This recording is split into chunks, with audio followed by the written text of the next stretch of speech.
Hello everybody, welcome to another exciting episode of Main Character Syndrome. I'm your host, Cheesymanfredo, aka Alfredo Morales. And with me here, as always, and probably to the end of time, Julian. Say hello, Julian. Hey, what's up? Welcome to the program. You're listening on your computer device, probably. Exactly. We're eventually going to put this on all those podcasting sites and whatnot. Eventually, maybe, I don't know. We got we got over 5,000 views on that last episode, but I'm pretty sure there's something iffy going on because that's not normal. It's not normal that we suddenly become super popular. Like a click farm glitch happened or something. Someone delivered the wrong package to the wrong video. Or maybe someone is foul play around here. Speaking of foul play, thank you to Gang Fight and the Gang Fight of Tears for being in last episode. Last episode called, you could skip that episode if you want. That's up to you. But enough about them. Let's talk about our new guest, Cam, who hasn't been on here before, but we have done podcasts before in the past. Yeah, one podcast, to be honest. That was one. It was one podcast. Yeah, we've done one podcast one time because we had very strong opinions about the Dragon Quest movie. It was a bad movie, everybody. It was a bad movie. I'm like the only person. I thought Movie Bob liked that movie. Did he? What? I'm gonna wait. Hold up. Is that true? Pretty sure. Wait. Let me double check right now. Movie Bob, Dragon's Quest. I wonder what his opinion on. I know he's like a fucking like. What does reviews? What does Movie Bob have to say about it? Movie Bob review Dragon Quest Your Story 2 years ago. It's 11 minutes long. I'm not watching this right now. Yeah, that's too long. Sorry, Movie Bob. But if you liked it, I wouldn't be surprised because that movie is like the ultimate like for consumers only. Because it like pats you on the back for buying Dragon Quest products. It just rewards you for fanatism. Basically, it's a fanatism movie. It really just wants you to like make you feel that the time that you've used playing the games means something besides just an RPG that you've played. It's something that plays within nostalgia because it's also a salaryman and also like we all fucking know about how Japan has like weird a weird work culture that just kind of really dreary, really bizarre and sad, really. So people just play games sometimes. I guess it makes them feel better. Sometimes people play games to feel better. What a concept. Oh my god. Probably a good thing, probably a good thing that people get mad about pronouns in video games because then that like I think of it like this. It keeps them from fully being consumed by the media and the hobbies and the obsession. Because it brings them back to reality, right? Anything. I actually like that. People are always talking about immersion, and I'm like, no, I like being reminded that this is a fake thing. I don't want to be like the Batman. Yeah. Why must immersion be like there's like weird like esoteric like goals people think there's weird all pieces of media have to follow, like, oh, if it's not immersive, if it reminds me that it's a movie, like what if it did that on purpose, motherfucker? What if it is trying to remind you that it's a movie? That's just basically something that has been going on in theater basically. Yeah. Since data has existed, there's always been the interest of showing you that art is not just something that is immersive or like upbringing or just representative of reality in certain ways. There's something more to explore within the medium itself than just basically wanting to immerse yourself and disconnect from the world that you live in, which is weird. People want to be apolitical. People wish to be apolitical in media. That media was apolitical, but at the same time, it's impossible to be apolitical. Everything is apolitical. Everything is political. I mean, everything is apolitical. Nothing is political at all. There's never been a political thing ever. Yeah, no. Everything is really political in the sense because of the context it was made, why it was made, who made it, who all of the why it was made, or exactly like why it is made. I mean, I don't like Disney that much, but I do think that one of the reasons they are very successful is that, or we're very successful in, is that they always had the core of why this story needs to exist. Why does this story needs to exist? And and that reasoning, it's usually not to like, oh man, I just want people to fucking feel awesome and be the hero and be the epic family guy or something like that, or like some. Listen, Brian, it is really important that players feel the swagger of a black team. I'm trying to say. This is freaking sweet, Lois. I could play as a black teen in this game. I said family guy because it's like the parental figure. People want to be the fucking. Not to interrupt you, Cam. I totally forgot to introduce what the fuck do you even do? Yeah, I was actually thinking that too. Yeah, I was like, damn, they're going on one diatribe. The people listening are kind of like, who's this person? What's their deal? Well, Cam, what do you do? Well, I am a film graduate. I've tried to study film since pretty much I got introduced to the concept of criticism I think by Nostalgia Critic. By Nostalgia Critic actually. Yeah, since introduced the concept of criticism to me. Yeah, since for 12 years I think it's kind of fucked up in a sense. But you were kind of groomed by Doug Walker. Shut the fuck up, man. Shut the fuck up. The reason I am.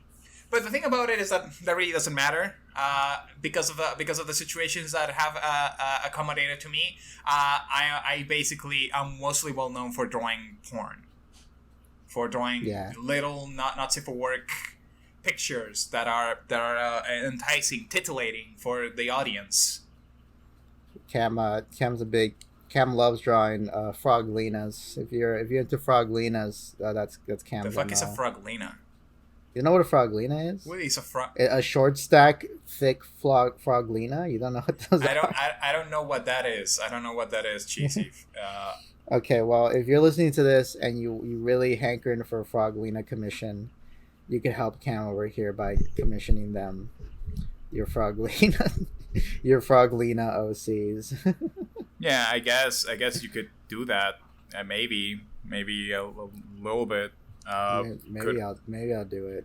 Maybe I need lesbian froglina porn. The froglina porn, please do not do the God. Please, no froglina porn. I swear. No froglina stop. Porn, I don't need. Please, no froglina porn. No froglina porn. Don't commission them to draw a frog in someone's pussy. They're not gonna do it. Is that what it is? Is that what it actually is? God. No, a froglina is like a frog woman. She's like thick, big titties, big ass. She's like short. Yeah. She's a thick, short stack froglina. Come on. No. It should be obvious. I feel like Twitter would love that. Like, isn't it like cool and base to be like, oh man, check out this Pepe. Oh, bro, this Pepe is a short stack froglina. Where'd you get that? They love it. They probably love it. There's a flavor of the month every single week. I guess it's not a flavor of the week of the month. It's like a flavor of the week. There's always let's age this video. What's the current flavor of the month? What is everyone drawing right now? That lady from the French fry commercial. Pomni from the French fry. No. That was like a bit ago. What is hot right now? People are still drawing Pomni. Yeah, people are still drawing porn of Pomni. Pomni is basically the for people who do not know, the Amazing Digital Circus. Yeah, we had an episode where we talked about that like 2 episodes ago. Yeah. You should check that out. I checked that out. I guess people are also really into Baldur's Gate 3. They're like, oh, Shadowheart. I gotta draw Shadowheart. Yeah, I've been seeing that. I've been seeing more William Afton porn. Yeah, wait, what? Ever since the movie came out. Damn, that's That's fantastic. I'm glad that people are still gaying it up for William Afton.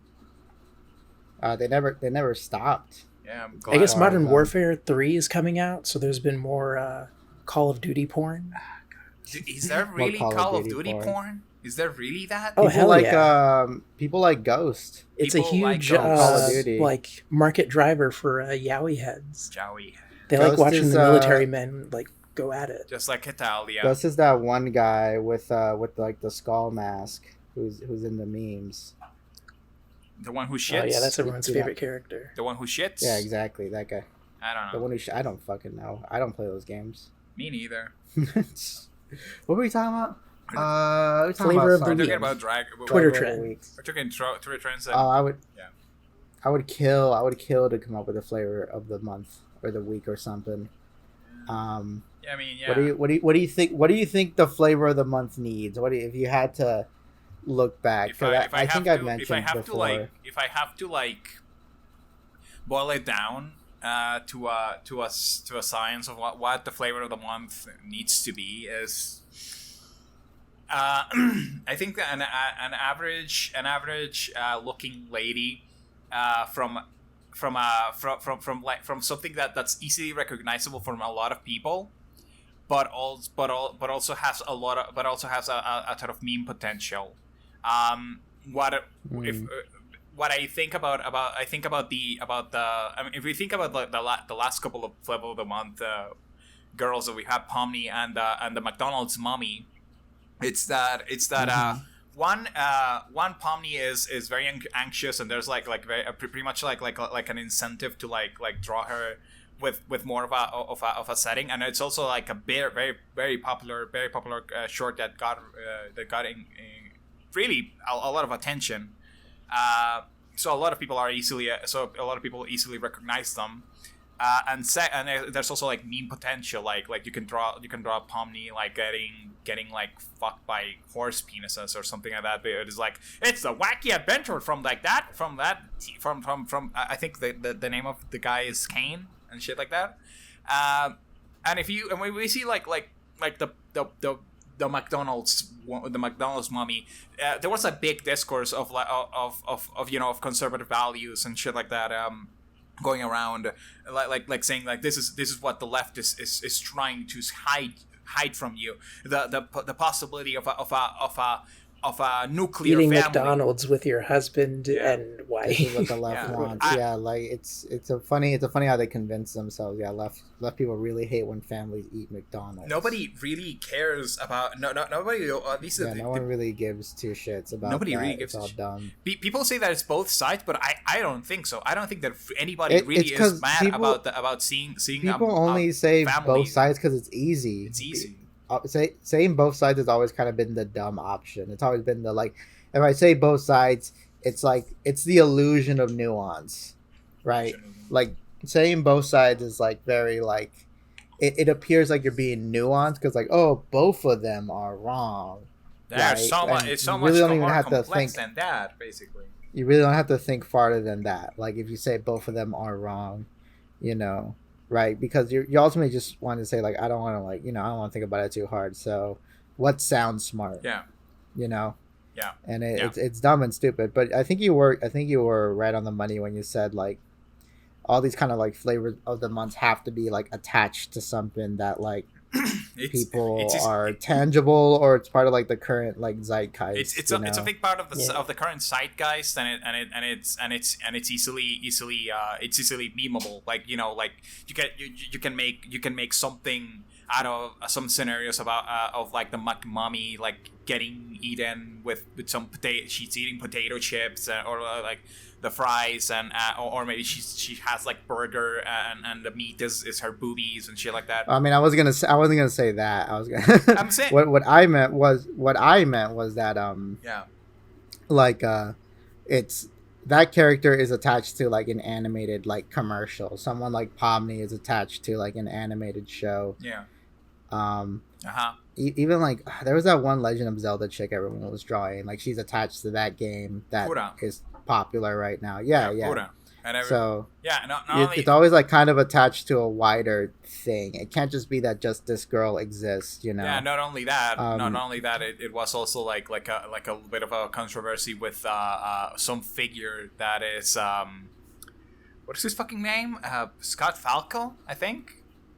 yeah, that guy's funny. The It's guy's funny okay. because it's people have really like been there's really been a movement to hate the kind of like funny Coomer man kind of thing, you know. The thing about it is that Yeah. everybody really is a Coomer man, Coomer person.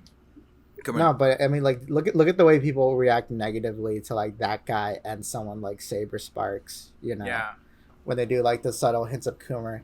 And then I was gonna Well, make this with into Saber a meme. Spark, it's more offensive because it's like, dude, this isn't even your thing. Like, what are you doing? Get out of here. Saber Sparks things feels like it's added on, like, and this Yeah. is just a thing I gotta do because people find this funny, you know. He's not real about it, like Yeah. like Pan Pizza. I remember when he got his whole deal going. I remember that Saber Spark had this entire thing,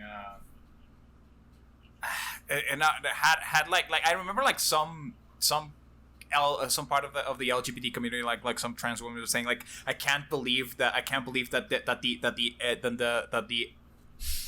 the gender bent Saber Spark is giving me dysphoria. And it's kind of it's like because it's like I can't believe the gender bent Riddler is giving me dysphoria. kind of like that, and it's like I'm supportive. I'm supportive of that. The thing about it is that it's kind of funny that this is this is one of the things that I don't. Am I being mean? No, I don't know. I don't know. Maybe. No, maybe. it's just care about Saber Spark? I just find it funny that Saber Spark is the cause of dysphoria for someone. I don't know. I mean, I do. Fucking Saber Sparks Saber Sparks weird ass voice gives me dysphoria. I don't know. What's why he the does that inverse voice. of dysphoria? Like, I actually feel more proud Euphoria. of myself when I hear his voice. Euphoria. Euphoria. It's like right. That's like the opposite of dysphoria. Yeah, right? yeah, It's yeah. Euphoria. I think. Well, That makes sense. yeah. I mean, that would make sense. The thing, yeah, it's just like that. It really is not that big of a deal. The guy's just doing the just. Yeah, I don't really care too Yeah, much. it's just- it's just it's another like cartoon Reviewer. YouTuber. Yeah, there's not many. Right, There's yeah. not many good. I don't think that there's anyone that's good, to be honest. There's no one like like, you know what? Here's the thing. I just don't watch cartoons too much nowadays. you know? True. The last cartoon I'm trying to think. What was the last cartoon I really got into? It was probably the Harley Quinn show. But the last season, I really fell off of it. Like in the middle of it, I was kind of like, yeah, this is not like I'm not really fucking with this anymore, right? Uh-huh. Yeah, I can't think of too many cartoons that I fell into. I mean, that's kind of like my problem. Yeah, it's just I'm that. really getting really big into cartoons, actually. Like, action cartoons are coming back. They've got Invincible, Pantheon. Yeah, Oh, yeah, but Invincible's there's back. more to them because I mean I feel that they're more they're like at least more adult and not exactly the basic run of middle kid show.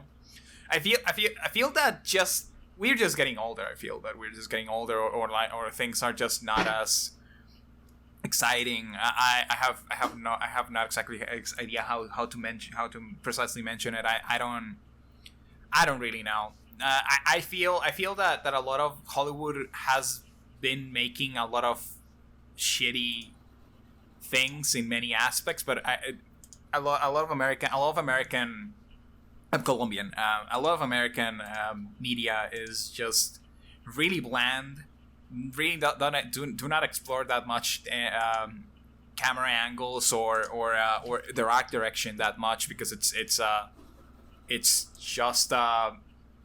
has to be tied into certain values and of what animation is, and it kind of that kind of detracts from it. It's like the same as saying like why the reason Five Nights at Freddy's the movie is kind of bad is because they just do not do anything with interesting with its lighting or its or trying or with the shadows or camera angles. It's just a very flat movie, and I feel that that's what animation is right now in terms of art direction. Is just very flat. Things are just animation is kind of like the Five Nights at Freddy's movie. I got it. Kind of like that. Yeah. exactly. No, I get it. A lot of just animation isn't too like, I don't know, worthwhile to me.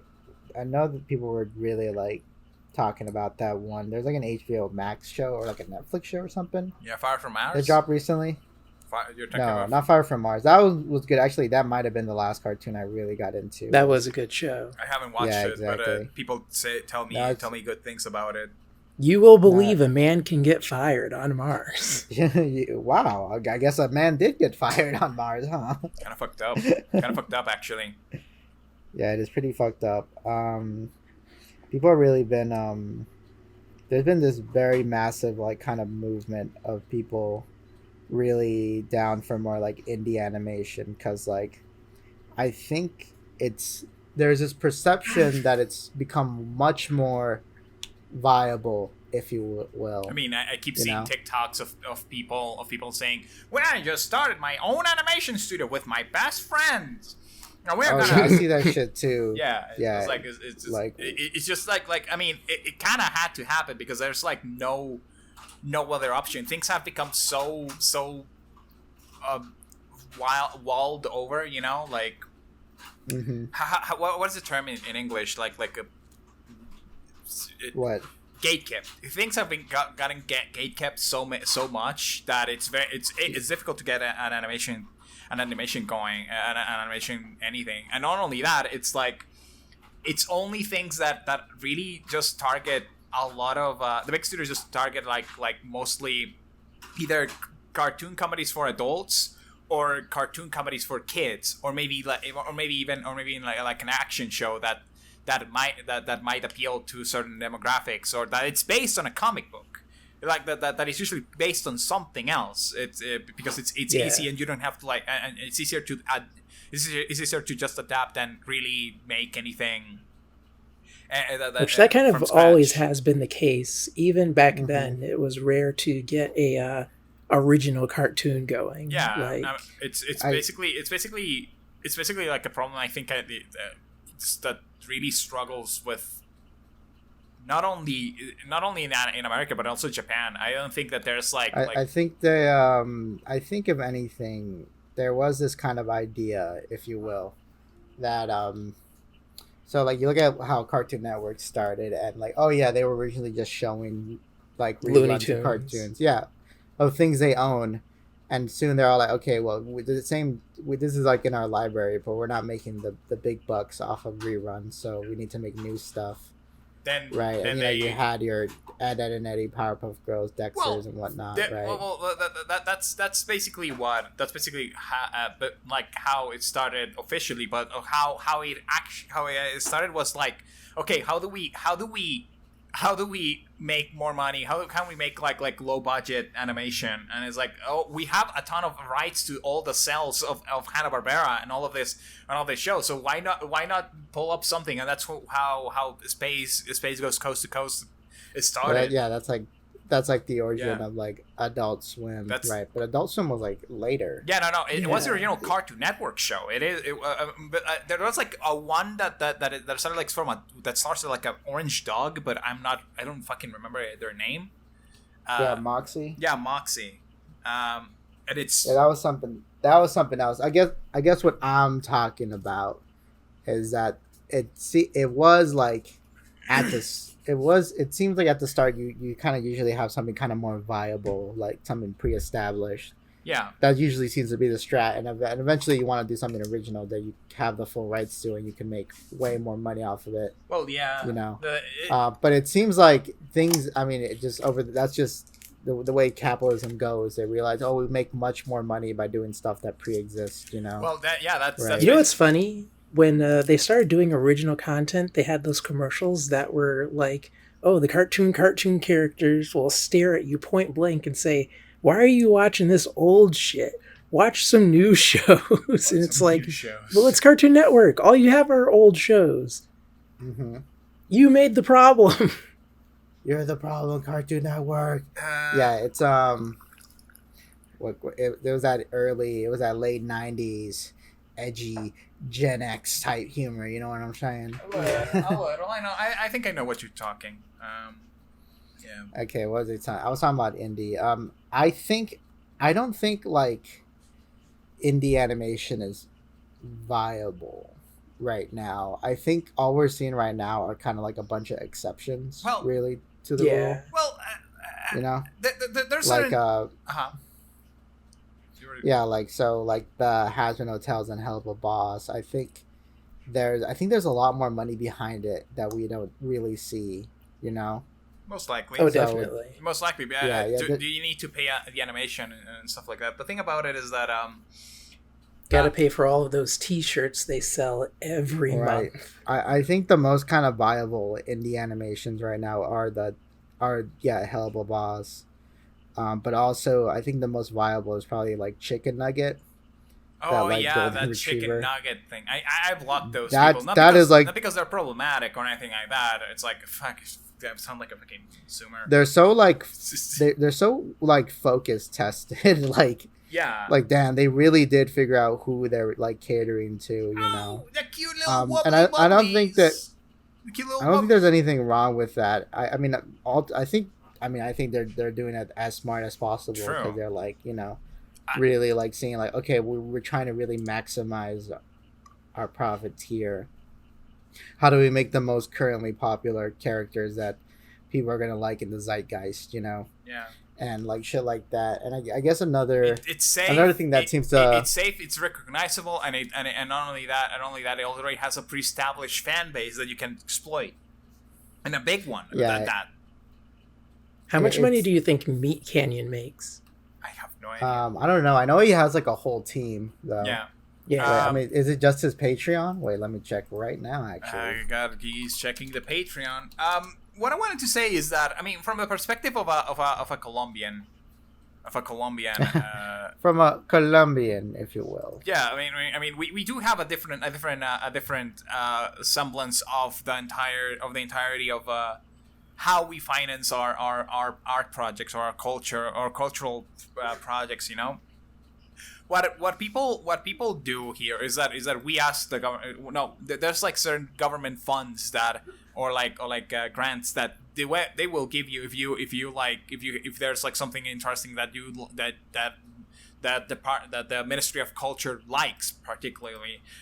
Unfortunately, recently that has been relegated for some reason to the Department of the Minister of Technologies for some reason, and hell yeah. I worked at one of those shows, animated, and it's like the most horrifyingly bad show. It was a PSA about COVID, which nice. It was a PSA about COVID, and it was so bad. It was really really badly made. It was they paid me $500 per month basically to animate in that show.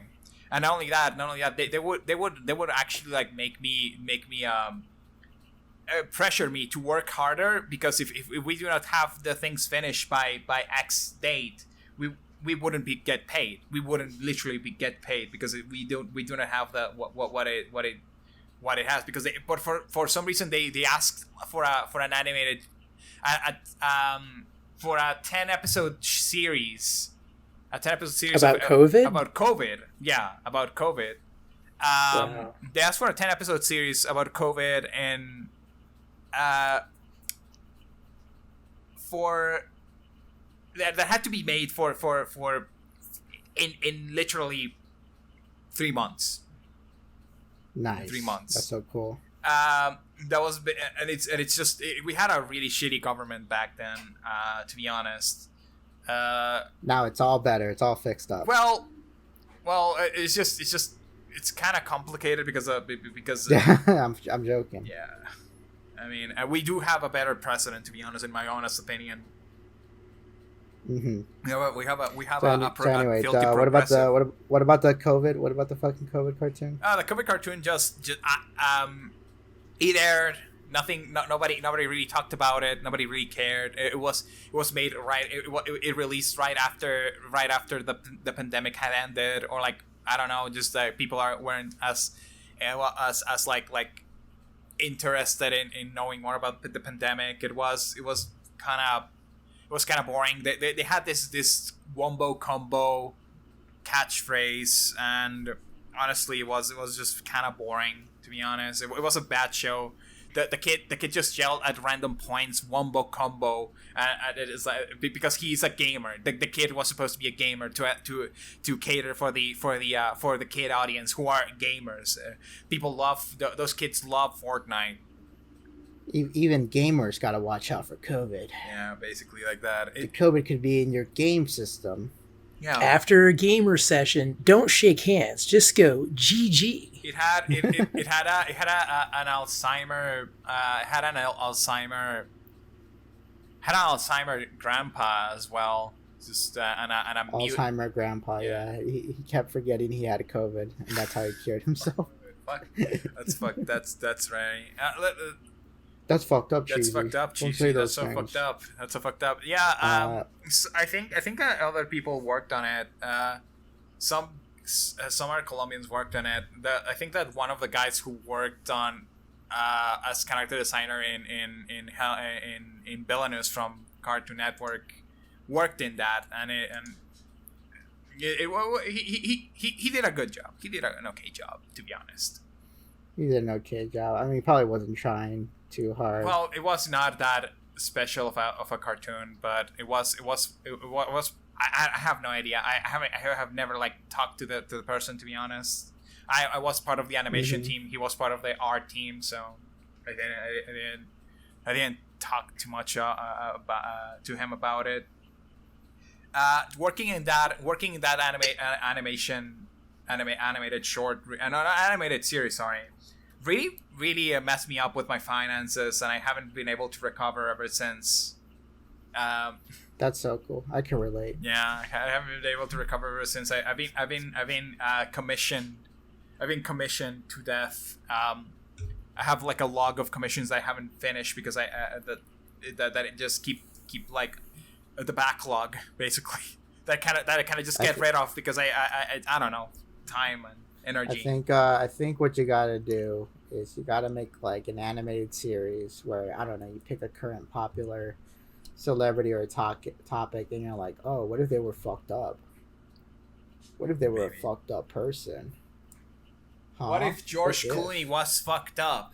I don't know. What if he was fucked up and he was a monster that ate people? What if he had And it's like, wow, that's so fucked up that they're a monster that eats people. That's so fucking crazy. like a vampire? I was basically, I'm just doing the Meat Canyon bit. Oh, okay. Oh yeah, that is what he does. Yeah, Meat Canyon's fine. I don't. Mid dislike Canyon the is guy. fine. Mid Canyon. If I you're ever watch if you're, all of if you're those videos, listening, but I never like feel like I'm enjoying myself. I'm just like, wow, that was some good animation. I Fucked I up saw premise, though. I saw the majority of his Monster Lab series, and I thought like, this premise seems good, but like I don't feel like they fully like. I don't know. Sometimes I feel like a lot of like kind of indie shows will introduce a premise, but then like they lose that premise really quickly, and sometimes it's fine if like the humor is so good that the premise is just the premise just takes a back seat to the humor. It's okay, like Frankenhole. Yeah, or like fucking like I'm trying to think or like Aqua Teen Hunger Force, because the original premise was that they were detectives. But that doesn't fucking matter because the rest of the show is like so funny already. I never would have gotten that from the clips I've seen.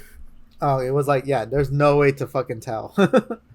Right? But when they pitched it was that they were detectives. In the first episode, they say they are detectives, and then they never bring this up until the finale, until like the original finale of the show. Hey guys, did you forget? We're detectives. Oh shit, you're right. It's basically wait, like, you guys talking about Boxtown? Wait, what? Fuck, I'm sorry. No, I'm not talking about box. Wait, what the fuck you mean I'm not talking about box? You guys talking about? Nobody's talking about Boxtown. Are you listening? R.I.P. Cam? Boxtown. I got distracted. I'm sorry. I have. Why do you? I'm autistic. Why do you I'm hate sorry. me, Cam? I'm sorry. Why do you hate me? No, I don't think you're autistic. I think you just hate me. I think this is about me. It's not about. It's not about Boxtown. It's not about Boxtown, Cam. It's about. I think I complained about Boxtown like 2 episodes ago. Because They announced that it's a musical now. Like that It's was a going to musical? fix everything. Oh my yeah, god! it's a musical now. That should fix the problem. I just- we dropped Tara Strong because she wants to wipe out Palestinians. My god! What a Which is wacky woman! Guys, I think that she's a wacky woman. Let's give her 10 more shows to work on. God. we need her for well. Oh my I'm god. willing to bet. I bet Butch Hartman is a Zionist too, if I had to guess. Probably. Yeah. I mean, he's probably a Trump supporter from what you know. He's a fucking Jesus guy. He's a Jesus guy. Which don't get me wrong, Jesus is cool. To be honest, he did destroy that market that one time. That was very rad as fuck. But the thing about it is that he is an evangelist that and those freaks freak me the fuck out. Those evangelists, they freak me the fuck out. They're very culty. The things that he says about his wife says about autism, the really weird joke about the one of the deceased voice actors. There's a lot of things. There are all really shitty things. The Oaxis Christian Network that he was doing. There's just a lot of things fucked up about Butch Hartman, and not only that, his shows fucking suck. His shows fucking suck. Cam, are you doing like a Doug Walker impression right now? No, it's because I have. What do you think about Butch Hartman? Timmy Turner, back credit card. Guys, he probably saying that because I have a nostalgic critic icon because I lost no nostalgic critic November. Fucked up. Yeah, you're all like, I really gotta know nostalgic critic's opinion about Monkey Bone. I have no. It's just I lost because my friend showed me some old Sonic the Hedgehog clips of like Sonic the Hedgehog movie clips where Doug Walker was in. It was like he was doing his own like nostalgic critic shtick of being like, what the fuck is what? It's like Dr. Eggman. He's looking for the Chaos Emeralds? What is that? What is that all about? That doesn't make any sense. What is like he follows a blue rat? What the fuck? You know, like and that's when I realized, oh my god, I lost no nostalgic critic November. And I was like, I had to put an icon of no nostalgic critic November, and he probably like doing that. Anyway, Butch Hartman fucking sucks. I hate him. He shows sock. So anyway, Meat Canyon makes estimately roughly around 6,000 or 76,000. Oh my god! So that's like Patreon. just slightly above poverty. Oh my god! Yeah, true. And then he has a whole team, and plus any merch sale that he makes. I wonder how viable his merch is. You know what's fucked up? You know what's fucked up about that is? He would be like richer than 90% of all Colombians. He's richer than 90% of all Colombians right now. Meat Canyon, richer than 90. It looks like he designed a dildo recently. You want to see the dildo he designed? Oh yeah, I've seen that. I probably cannot put it on this YouTube video. Actually, it's so weird that would they even realize that it's a dildo? Yeah, look at that. Yeah, that's some pretty interesting detail. Do they make a inverted version that I can use? I'm gonna go to OnlyFans, type in Meat Canyon dildo to see if anyone has used it yet. Did anyone use the Meat Canyon dildo yet?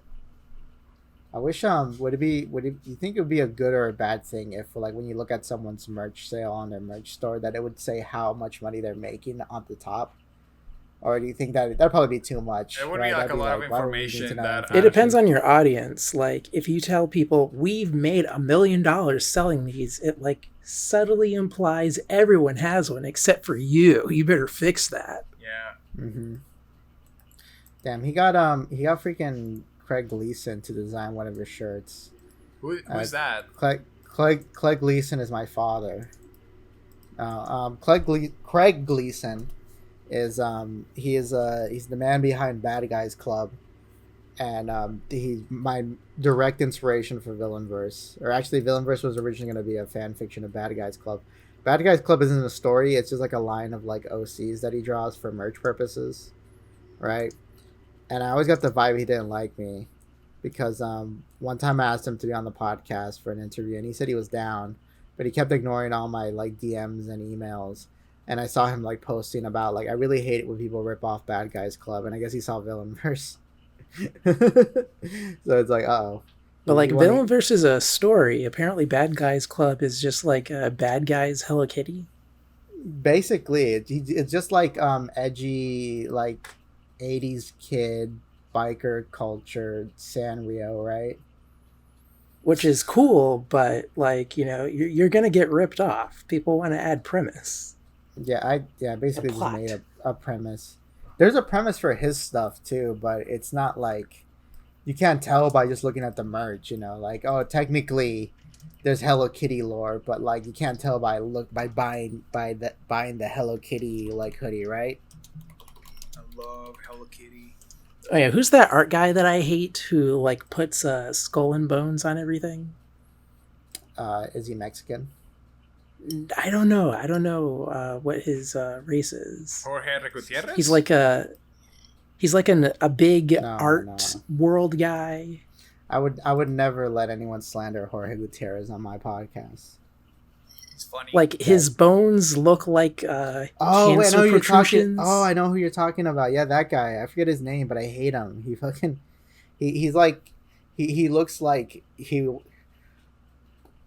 You ever looked at kind of like a digital artist or some sort of contemporary artist, and you can just tell by what they make that like, yep, you probably made NFTs at one point, huh? Yeah. Like that's like the vibe this guy gives off. I forget the name of him too, but I tweeted about him because like last year they let him kind of like redesign the cereal monster boxes, which was awful. And he didn't even change anything really. He just changed their eyes to like crosses, and you're like, whoa, yeah, the kids love this. That's what the fuck the kids are into. And it's like, no, dude, this shit looks ugly, dude. Put Skibbity Toilet on that. I don't think.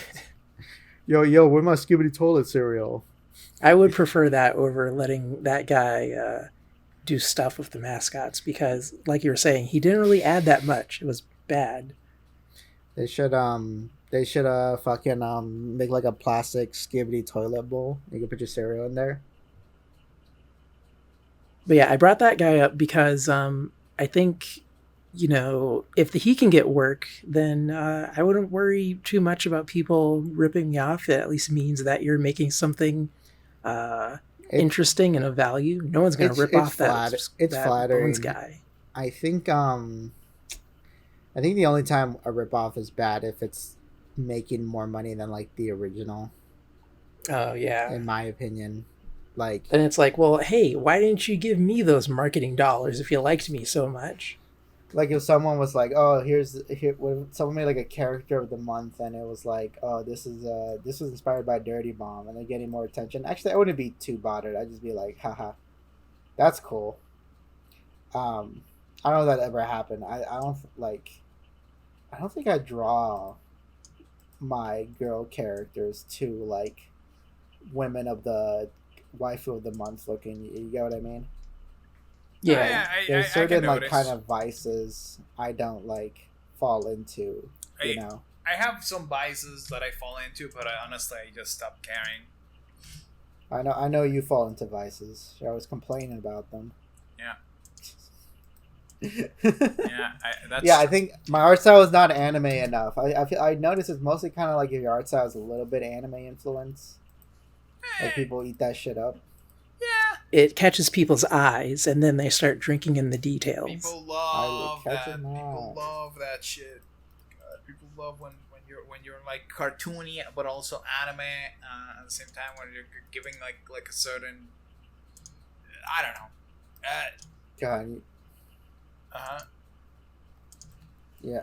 You know, it'd be a really cool, fun drawing exercise would be if someone draws like a sketch and the other person inks it.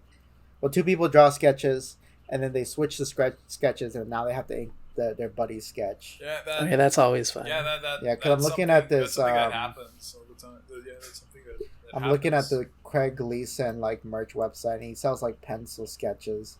All of them sold out. Why do you have them up then, motherfucker? all of them, all of them sold out, and I was like, damn, I would be really cool to buy one of these and just ink over it. Um, Good.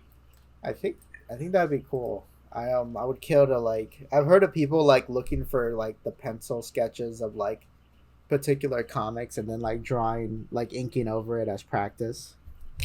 That's actually like the only collaboration offer I get mostly is like, hey, what if we did like a art telephone thing? And I'm like, why are you? Why me? But are you It's not weird. flattered? Are you not flattered? Are you like, oh, I what the don't fuck? know. I don't know. Am I supposed to be flattered? I guess. Like, yeah, I mean, it's a compliment, right? If they pick you, right? Yeah, I do think that being, I don't know, those are just games to have fun. It's just something to maybe to like even how do I say this? Just talk, just like connect with people. Maybe I don't know, like just art is very it's a very social experience in my opinion. Yeah. hmm I think that could probably be an art challenge for my private server. Everyone draw like a sketch, and then you have to like ink any sketch that people drew. They just pick one and ink it. Yeah. Or Yeah. or maybe if I could find a website just filled with like pencil sketches, Pencil and you're like, oh, sketches. the challenge is to draw this, right? Complete this production I and think picture of I Radix. think Right, I think you're exactly. missing the bigger picture. I think that what you need to do is make Okay. everybody draw Goku. If you're listening to this, please draw Goku. Go draw Goku right like now. someone pencil sketches Goku, Yeah. and you have to ink over it. Actually, let's see what if there's a website like that. To everyone on the Pencils. internet, Goku needs your Riz. Draw him now. Yeah, you gotta Goku needs your pencil sketches, or Frieza's gonna fucking kill us. or just send money to me, because or else Freeze is gonna destroy the planet Namek. Come on, guys, send money to me, please. They're gonna destroy the planet Columbia. Columbia. Columbia, yeah. Columbia planet. Oh my god. Right, exactly. Imagine such nightmare. Living in Columbian such planet. horrible- In Columbia planet. Oh my god. Columbia planet, yeah. So Everyone would be fucked up from the like overabundance of magical realism in the atmosphere. Fucked up. right, exactly. That's insane. What's the? I tried to explain magical realism to someone, but I realized I don't think I truly know the definition of it. I don't. Magical realism is a system of literary fiction art. It paints a realistic view of the world while also adding magical elements, often blurring the line between fantasy and reality. Oh, okay. Yeah, it's pretty much what it feels like to make a dream, basically, into a series. hmm I prefer to call things Lynchian in that regard. That's the thing. Lynching is It's more specific, It's more I surrealistic, feel. surrealism than magical realism in that sense. Magical realism would be like a story about a guy, like a salary man who goes to work and he's like, "Oh, I hate my job," and sometimes a giant bird monster shows up and eats a random civilian, but that's normal. Yeah, actually. it's That kind of just like that. happens. It's kind of like that. Something. The best thing the best definition I can give is that where the fantastical becomes mundane and the mundane becomes fantastical, basically. Okay, It's that's pretty good. that is like the best thing that I can the best definition, the most concise definition I can give. I will honestly defend that. So something that's more topical right now. Scott Pilgrim is, in my opinion, a magical realism story. Yeah, It's you know what? I agree with that. It is pretty magical realism. It is right? a story where there's an video game realism. well, not exactly that. Not exactly that, because there's like he turns into like he has like extra lives or anything like that. I mean that can also count, but I'm gonna give this example. Magical realism would be this the fact that there's this subspace and dimension that Ramona can go through and uses to deliver gifts, deliver packages, right, from Netflix and shit like that. or from Amazon or whatever you want to you decide in the story. The what is but the fact that exists is mundane. Nobody really questions it. Nobody really thinks it's a big deal. Nobody really has anything. It's also connected to the dreams of Scott at one point. So it's like more ethereal as well. It's an ethereal space that exists out of nowhere. Some people say, "Oh, it's because Gideon because Gideon made it." But that's missing the point. The point is that it exists, and what matters is the fact that it was made by Gideon, to spy on Ramona, because what matters is to say that Gideon is a fucking creep. Gideon is a fucking creep. That's the thing that matters about the subspace thing. If the subspace dimension.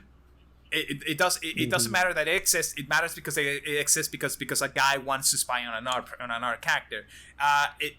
It's the basic premise of Scott Pilgrim's is magical realism because people do not question the fact that there's 7 evil ex-boyfriends that you have to fight that Scott has to fight to defeat to get to date Ramona.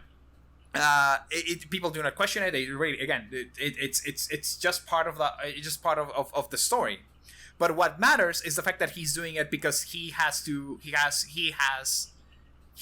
loves Ramona, and that's and the fact that he loves Ramona, it's what matters. It's the mundane part. The mundane part. It's the fantastical thing that of him loving Ramona, and that's what becomes fantastical. And that's why Encanto is not magical realism. Yeah, Encanto is a bad movie, guys. I'm a Colombian. I'm the only Colombian you need to listen to. Encanto is a bad movie. It's a bad movie. I fucking hate it with my Cam entire is the with my only life. Colombian who dislikes Encanto. Yeah, I'm the only Colombian that dislikes Encanto. I think I haven't like talked to like a lot of other circles that probably dislike it, but I honestly think you don't talk to too many Colombians. No, it's just like the average Colombian likes it. The people who are not into animation or stuff like that, or are not into like your average person likes Encanto. The average person likes Encanto. People who know the history of Colombia. Lover. Yeah. People who know the history. I wasn't too offended by Encanto until recently. I went to a Halloween movie and they started playing "We Don't Talk About Bruno" in their Halloween mix, and I'm like, "What the fuck? Why? No, get this out of here!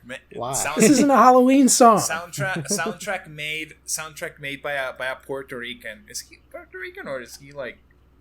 He's Puerto Rican, right? Yeah, Puerto Lin-Manuel Miranda. Lin-Manuel Well, that's Miranda. not his fault. That is Puerto Rican. Yeah, no, it's not his fault. Made by Puerto Rican. Why are you Puerto Rican? Directed by two Why are you Puerto gringos. Rican? Directed by two gringos and the screenplay by a Cuban woman. It's funny. I was talking about Coco with my partner, and don't get me wrong, everyone loves Coco, yada yada. That being said, like, how come when a Mexican dies, they still gotta go for border patrol and fucking into Coco? Like, what the fuck? It really is fucked up. It really is a fucked up thing. Yeah, it's like it's weird because that movie was like designed in a lab to make sure Mexicans like it, and but like it's weird how these like. What's more Mexican than crossing the border, right? Right, exactly, and I think that's like the little bit of like racism that slips through, right? And they probably thought they were trying to say like, oh, we're trying to say something about border patrol with this, but like, the border patrol isn't the bad guy in Coco. Yeah, like they act like, oh, there's a It's higher the will it's above the us. Yeah, it's bureaucracy. It's like what the fuck? Why though? Why do we have to go through the border? Like, what is up with that? There was it's so yeah. The fact that there is just dead people working there too. It's like, I don't know. Maybe if they made the border people the bad guy, then that would like make more sense. This isn't like in the Book of Life where you just manifest into the afterlife. Yeah. And Wasn't there also some sort of controversy, like Coco was stolen spec script from a person of color or No, something? no. was it? It's basically a story that was based by a real life person that lives in Mexico, of a real life woman that's old, that's also named Coco. And not only that, they also tried to trademark the Dia de los Muertos, Yeah, I Oh my remember. the God. holiday. I remember that. It was a That big that deal. happened like way before. Yeah, that happened like way before like any like proper trailer of Coco came out. They were just trying to get ready for that, and Yeah. it's like that's so insane. That's a religious holiday. It's an entire religious holiday that they tried to trademark because they thought that they could get away with it. Just to like make sure nobody steals the Coco name for another 100 years, I guess. Right, exactly. It's such a bizarre thing that Disney really has fucked up a lot of our culture, a lot of a general culture in the world. Nobody can really think about anything animation without thinking of Disney. Disney is probably the most hated person, or the most admired, or the most hated person in all of history, in all of the history of Hollywood. To be honest. Hell yeah, let's go. I That's can't what really I'm imagine saying. admiring Disney though. Like, Yeah, it's Disney like the it, guy. admiring Disney is like admiring fucking the Burger King from Burger King. My mom admires Disney. She we were watching the Once Upon a Studio short, and I said, and when Mickey is like that scene where Mickey is like looking at Walt Disney's picture, Disney's corpse and the glass and the they glass, keep and under like, the animation studio. Yeah. and I said, you know that guy is in hell, right, Mom? And she's like, shut up, no. That- He had Mom- guts. He had guts to start all of this. None of this would have happened without him. He had guts. He what the fucking but not anymore. Yeah, he's dead. He's fucking dead. Look at him. He got guts. Oh yeah, he had two perfectly good lungs that he squandered. That's a guts. Yeah, he drank. He was a piece of shit. He was anti-union. All of the people that admire the 9 old men are fucking bootlickers. I feel. Well, or maybe just do not know exactly the history of it. It's this weird kind of like mythological like pantheonization of these older guys, and it's like, oh, they didn't get what they properly like earned in real life, but we could put them on a pedestal, and it's so like fucking like performative. Not only that, Yeah. the 9 old men are only the people who Disney like the most because they were the biggest ass kissers. The biggest ass kissers of Disney. Let's go. They were the ones that supported him. They were against the union. They were sad that there was a union happening, but not because of the horrible shit that Disney was making them go through. But it's because it's just like, man, I thought that we were a family, but not. I guess not. Or some shit like that. All of the interviews I see of the 9 old men are just like people who just really like Disney and were willing to work for him, and just like and any like I think that the guy the Chinese person who did the backgrounds for Bambi was never credited for his work. And not only that, he got, after Bambi, he got fired because he couldn't, because he didn't want to learn the things that Disney wanted to work with. Disney was pissed off because nobody was getting what he wanted out of art. And if you couldn't keep up with that, you were fired immediately by that. And Wow. yeah, he was a. That's why he made his own animation school to teach the 12 principles of animation. To basically teach. So it's like, oh, I want you to do a squash and stretch, and it's like, oh, I know that because I learned from the Disney school, and it's like, and you know, get that going, get that going. So Basically, like turning a house style into a The industry standard. pretty much, Yeah. Yeah. pretty much. Okay, but in my defense, I love it when a character squash and stretches it. It makes me happy though. It's like, haha, he's stretching and squashing. When you see the build up, you go, "Hey, that guy's building up." Okay, all right. Squash stretch bad, but when Luffy does it, good. Okay, bias much, hypocrite much. What is going on here? It's bizarre. It's a bizarre thing. It's a bizarre. You're thing. gonna love when this character follow through. Oh shit! Some people say that there's no animation that doesn't follow at least one of the 12 principles of animation. I disagree. There's one. You could actually like put it in the video. There's right one, now. And it's called Bowser farting really loud. Well, the fuck doesn't follow none of this. There's this short. There's this animator named Stan Prakash that makes some shorts that are like called Mothlight or Stellar. Those are like completely abstract animations that he draws that he basically draws on the film. He draws indirectly on the celluloid. Oh, that's crazy. And he animates through that. And it's an interesting animation technique. And the entire thing is so abstract that there's like really no semblance of any of the 12 principles of animation that Disney. I mean, the guy is a fucking freak. The guy is like a maybe a freak in a good way, because I mean he but also like kind of like freak in a bad way or like a weird way, because he has said, Stan Prakash has said that he thinks that if you're a freak in a good way, please DM me. he says that all of narrative media has become obsolete to him. That's a really cool thing to say. Not gonna lie. That's actually just like that's a pretty badass. That's a pretty badass. When you said freak in a bad way, I thought you were gonna say like, and then one day he uploaded a video explaining why his channel is called Fagotron. No. That's such a badass thing to say. It's all fucking like narrative media. Obsolete. Oh, this got a narrative? Yeah, I already seen it. Yeah, it basically says that there's that's like, so like, cool. like nothing to explore more with the 3-act structure, like things like that. That it just completely bores him. So he makes like completely abstract shit. You could that's really cool. You could actually like show. Really cool. I appreciate that he's like making his own stuff, having that opinion. If he was just some guy who like didn't explore any art beyond whatever he's already explored and had that opinion, is like, okay.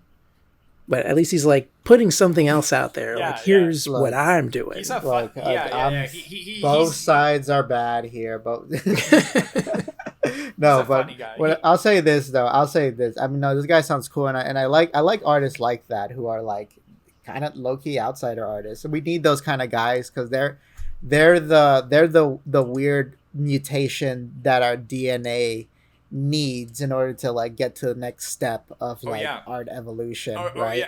Like it's that experimentation of like purposely not doing nothing that's normal that gets us more exciting art and makes it worthwhile. That being said, 3-act structure is like old reliable, it's all reliable because it's easy to comprehend, and people are already incentivized to like it.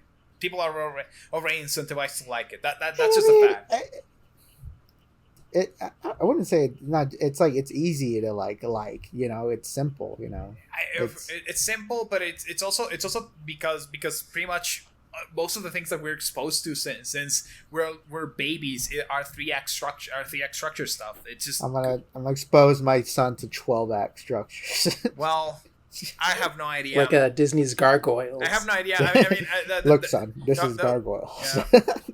But you're saying something that's interesting, because we do need these kind of fringe people that really know how to break the mold or something like that. Because to be honest, we wouldn't have Spider-Verse without the animation that has been done like in 2010, basically. Like so some people do not. Yeah. Some people are a little bit bizarre when I say this that there's like some animator. There's an animator that basically inspired the look of Spider-Verse. His name is David O'Reilly. David O'Reilly is most people know him for directing the episode of A Glitch is a Glitch from Adventure Time. The 3D animated, the 3D animated episode of Adventure Time. He directed that. he is he's probably one of my favorite animators. He doesn't make anything because he doesn't make animation anymore because he got tired of it, and it now makes, I think, like made the video game Everything. That's a very experimental video game experience. But I love when it goes on sale because the ads are always like, everything is 75% off. Yeah, it's pretty funny. But the thing about it is that he never really wants you to stop thinking that what you're watching is an animation. He always will try to make you. That's why he doesn't use texture. He uses like really basic textures. He will leave certain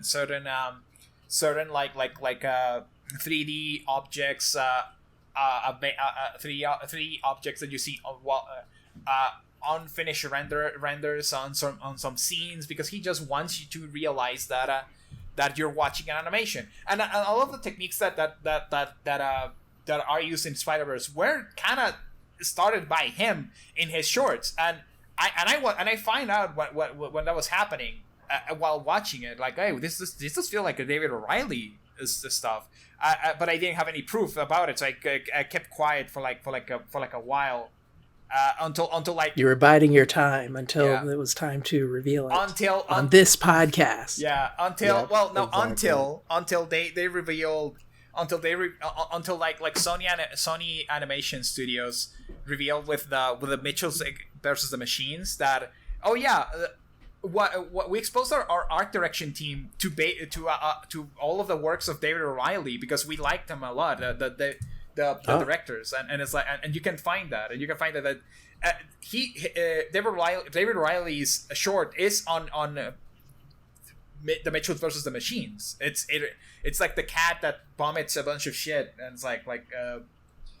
it's it's a very interesting short. He's also made stuff for Adult Swim, but he animated a video for U2. I'll go crazy if I don't go crazy tonight. Yeah, too bad he just became an NFT bro. He became an NFT bro. You hate to see it. Yeah, I don't like that. Not only that, when the NFT market completely crashed, I checked out on his site. All of his NFTs are gone. He doesn't promote them anymore. All my monkeys are gone. The NFTs Bro, that he made, come basically. On.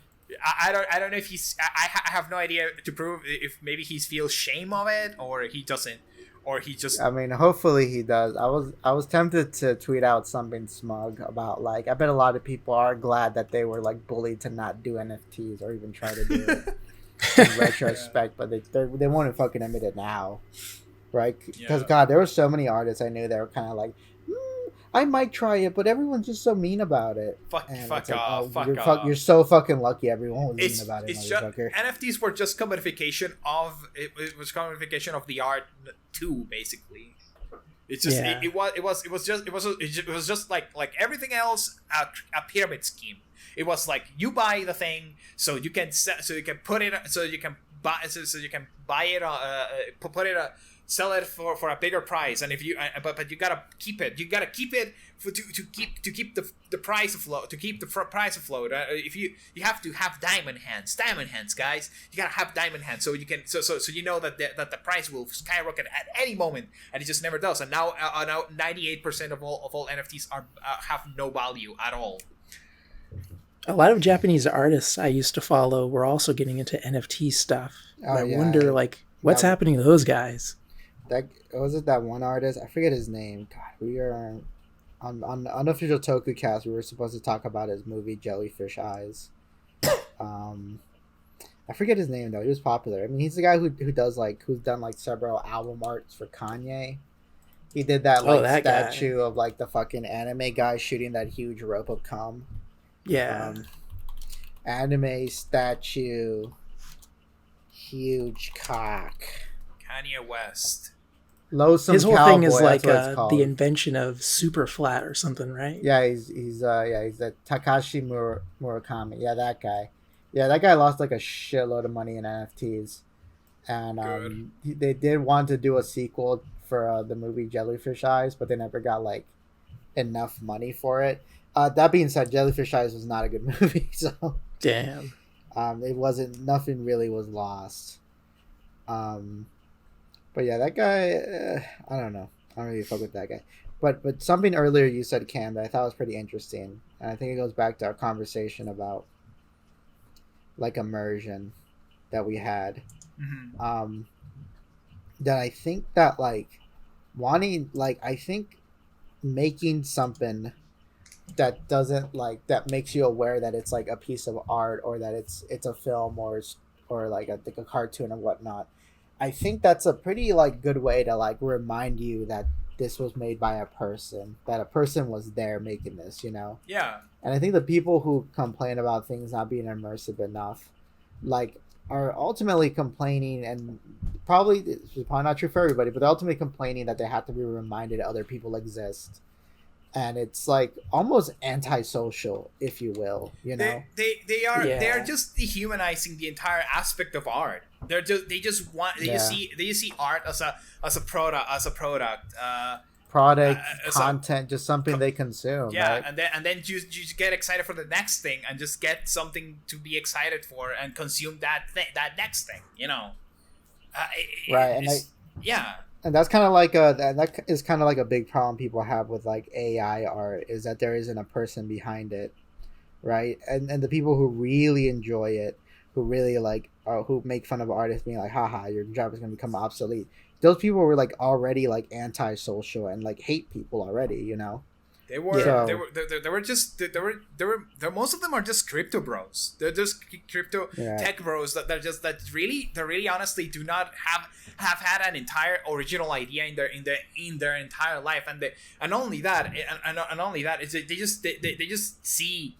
They think that the pinnacle of all art is like is typing out seeing an image of Mario kissing Batman. Weed.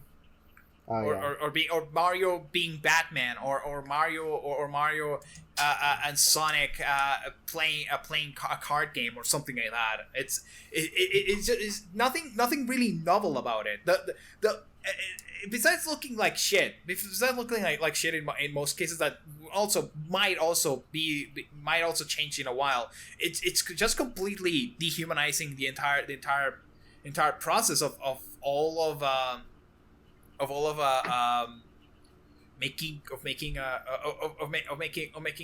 the entire process of making this. It's people. You need people to make things. You need people, and the whole purpose of AI is basically trying to like cut the middleman. That they want something.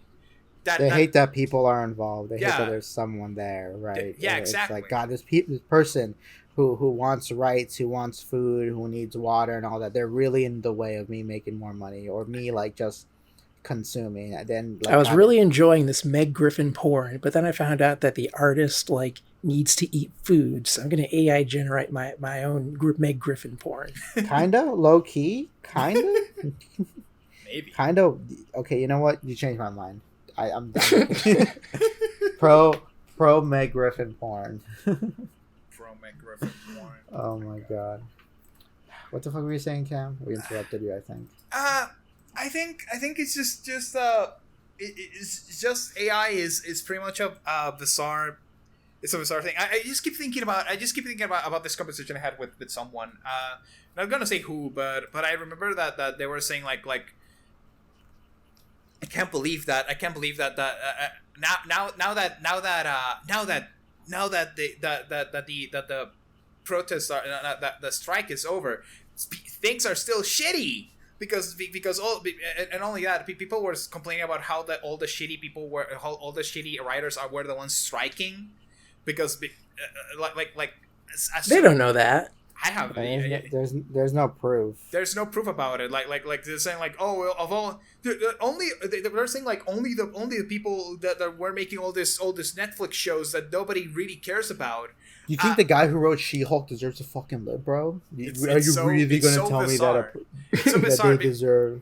It's like they do not see the value of them being human because they might do something that's not perfect. That is not a great thing. The thing about it is that somebody that makes art, at one point, you're gonna make something shitty. At one point, you're gonna make something shitty. Not even how good you are. Not even like how fantastic. At one point, you will fuck up. So what exactly do you think that? Unless your name is Pablo Picasso, then you don't make a single mistake ever. Except for that one woman he assaulted, but you know. Yeah, but that was bigger than just a mistake. I got nothing to do with that. It's like when you make when people start to think that you're like in a bad era of your entire art, where you're not doing something the best you can do. Do you think it's fun that people are starting to say that maybe you don't deserve to eat or have rights or have access to healthcare because maybe you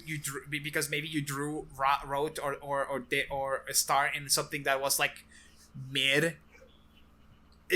Okay. It just feels awful. It just feels like a really dehumanizing way to look at things. I feel that people. I will say this. I think that people who write Big Mouth deserve to eat. Deserve healthcare. True. You know, they deserve a shitload of money. They write Big Mouth. All right, I want to write for Big Mouth.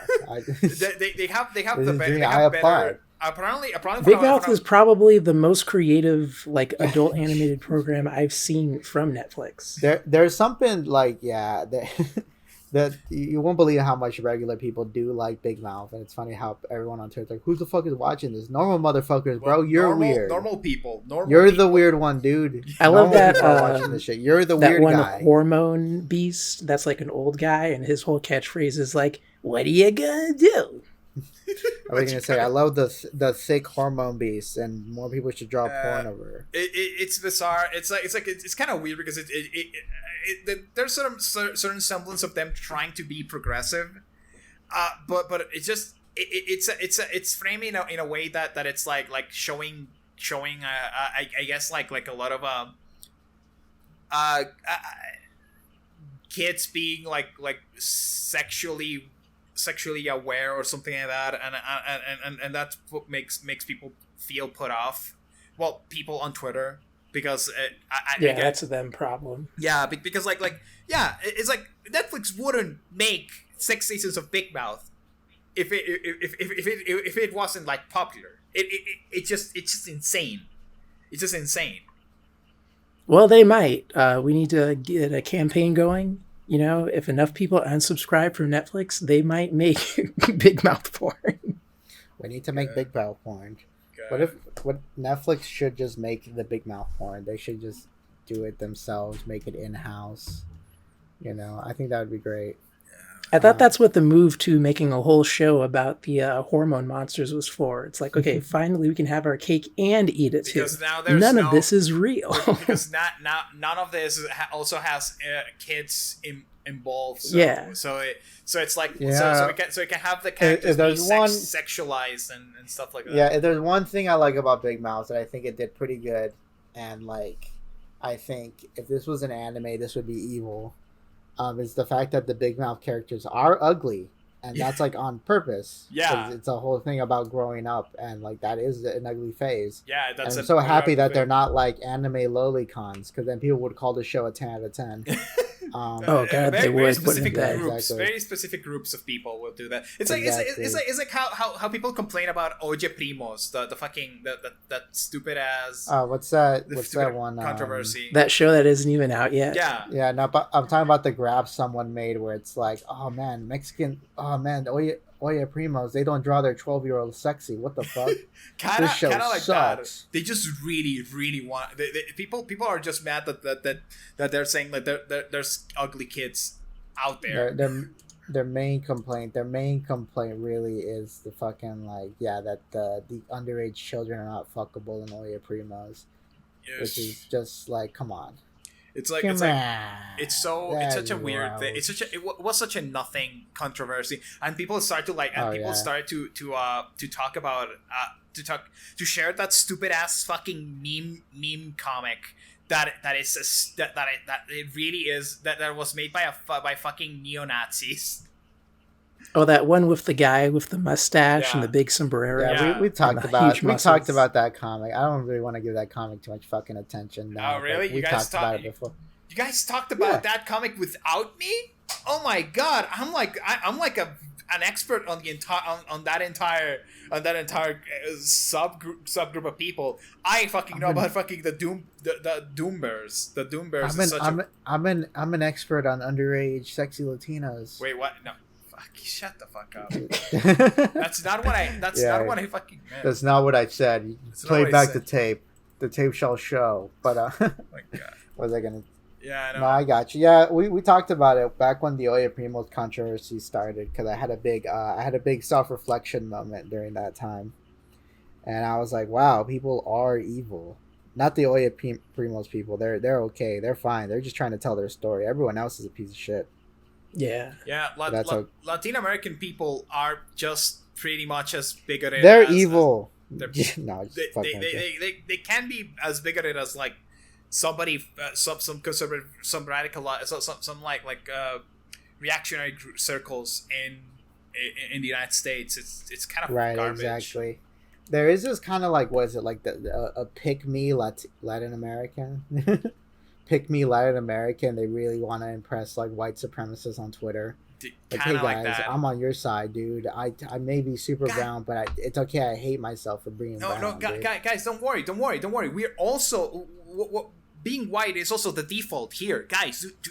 Don't worry, guys. Don't worry. No, my grandpa, he was friends with Hitler. Close. That could be true. That there's no lie there. They oh my god, my grandpa gave Hitler shelter in Argentina. They live here. They live here for the rest of their lives. And, oh my god, guys, I'm just like a fucking. I'm just as white as you guys. I swear. That being said, I'm gonna be a little nuanced here. Sometimes an artist does want to make something immersive and make you lost and tranced in a world, and that's fine too, you know. Yeah. But I think there's like a fine balance, you know. There's like a balance between like creating. I feel like with some people, what you usually do is that you like make the characters believable, like they're real people, like they're 3-dimensional. They have angles, you know. They have flaws like a regular person to convince the audience that they're like, you know, they're real, and the rest of the world could be like fantastical, doesn't make any sense, yada yada, right? Yeah. And usually I think that does really fucking well with the regular folk, and I mean, I like it too. I think that's neat. People sometimes like Star Wars because it's a big story on space, I guess. Yeah, it just God, depends. I fucking hate Star Wars though. I hate Star Wars too. I like those original I'm movies, over but it. that's about it. Yeah, I really don't see, like, I mean, I think it's funny when all that shit flops and then people get mad at like Andor for being the only good recent Star Wars thing. and they're like, people like Andor because it's slow and boring. And it's like, bro, no, you're stupid. You should die. They get mad for like the dumbest reasons that really nobody cares about, because it's fucking, you know, it's just cultural bullshit. It's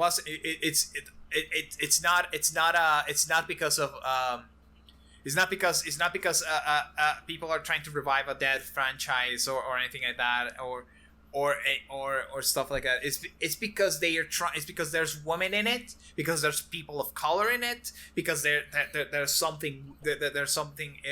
gay people in it. It's always for the dumbest reasons. Because somebody hired there's a new fucking casting person that does all the casting, and they're ruining it. It's like it's a bizarre. I've never heard of that thing before. Like, why do people know who's doing casting for Star Wars? Well, because the casting director's name on it, or they just assume it's like the top people, like Kathleen Kennedy. Yeah, it's like, put a chick in it and make her gay. Yeah, everybody here watched that short, right? That not short. Yeah. I haven't seen it. Movie. I was just not interested. I don't know what South Park could have said that would have been a new angle. You know? It really is. There's really nothing else. It's just basically the centrist take of it. It's like it says that there's there's also there's making fun of Cartman for being a racist bigoted piece of shit that asks his mom to check up on check like, oh please mommy, I don't want to could you check if there's like a diverse cast of women under my bed, something like that, which is kind of funny. It is funny, but then there's also the take of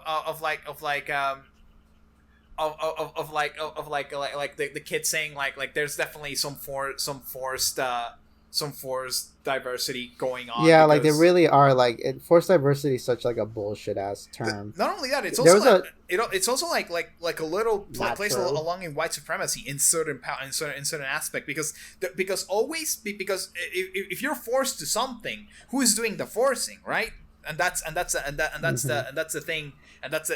Oh, it's the Jews. Oh, yeah, it implies that there is a position of influence coming from a place where that influence is mostly non-existent, which is always funny. I saw a clip and they were talking about how I think they mentioned Miles Morales and they're all like, oh, so you hate Miles Morales? And then I think Stan said like, no, Miles Morales is a cool character that kind of like, I forgot they said that like, you know, that was like rated well or something. They said that it's no, Miles Morales rules because it's his own character. It's his own character that has its own objectives and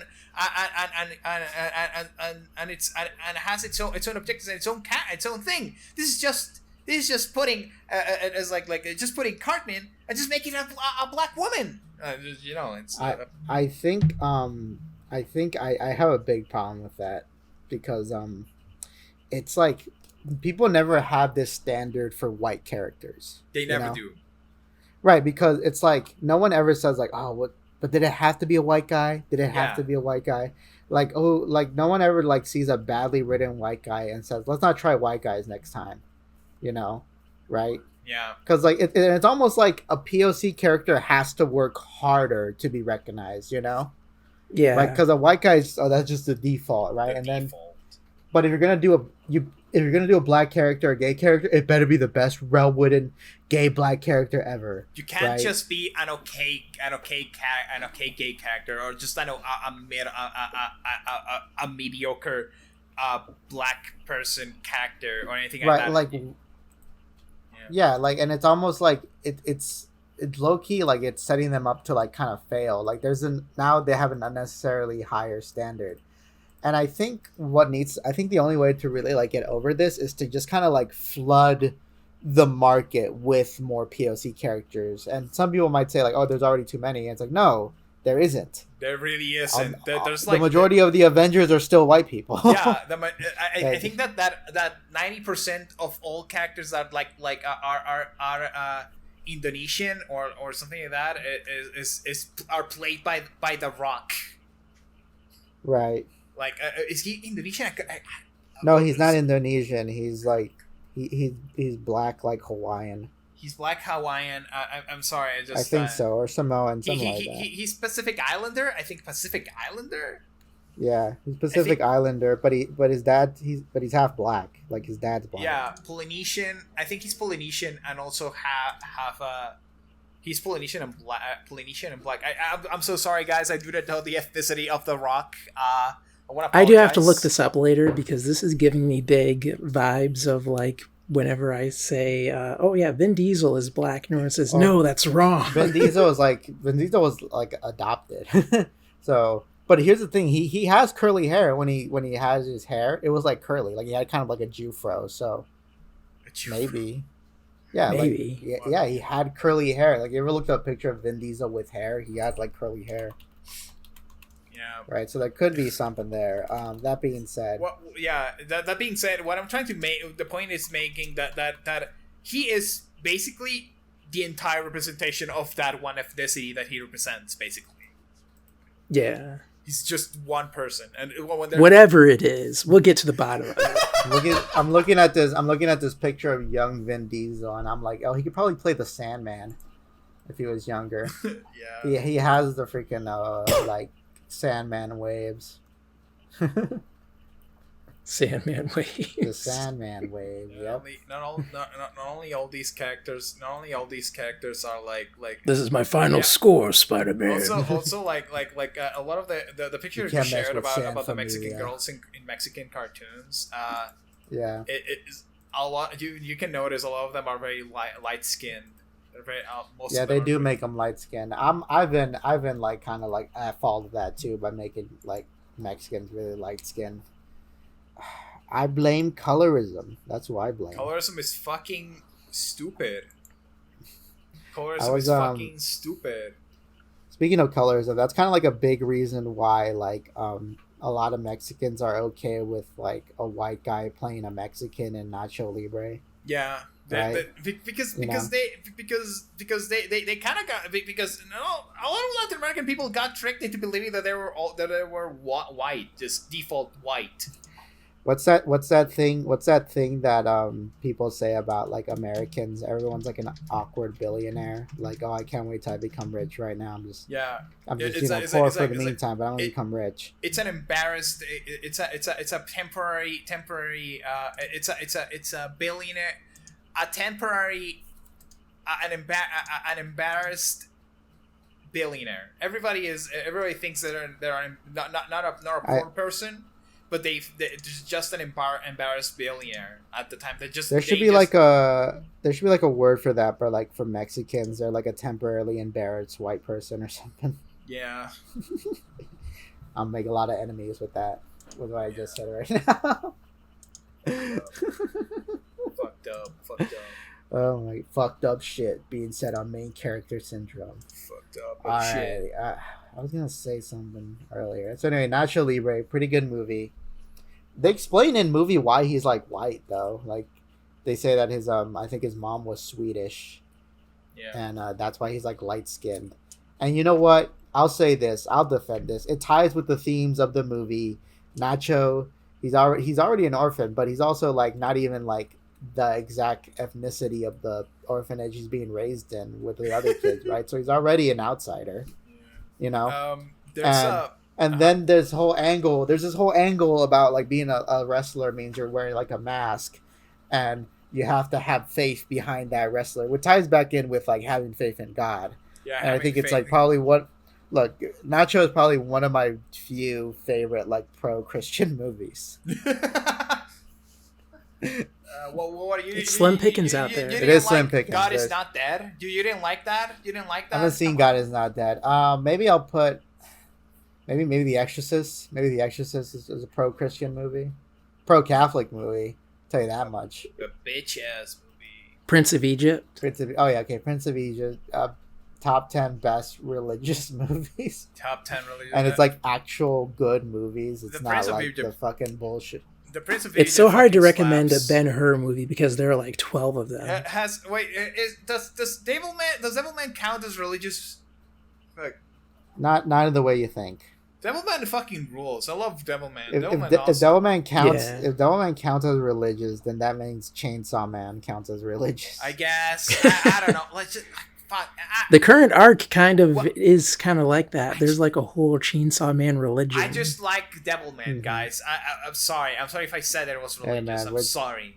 Fuck. I don't care. We're big Devilman lovers on this podcast, on this YouTube channel. We got like 2 different Devilman videos just talking about how much I we love like the guy. Devilman Charlie. I love Devilman. I love Devilman Charlie. Oh, well, Tim, I don't think you gotta say this in the neighborhood. Oh shit.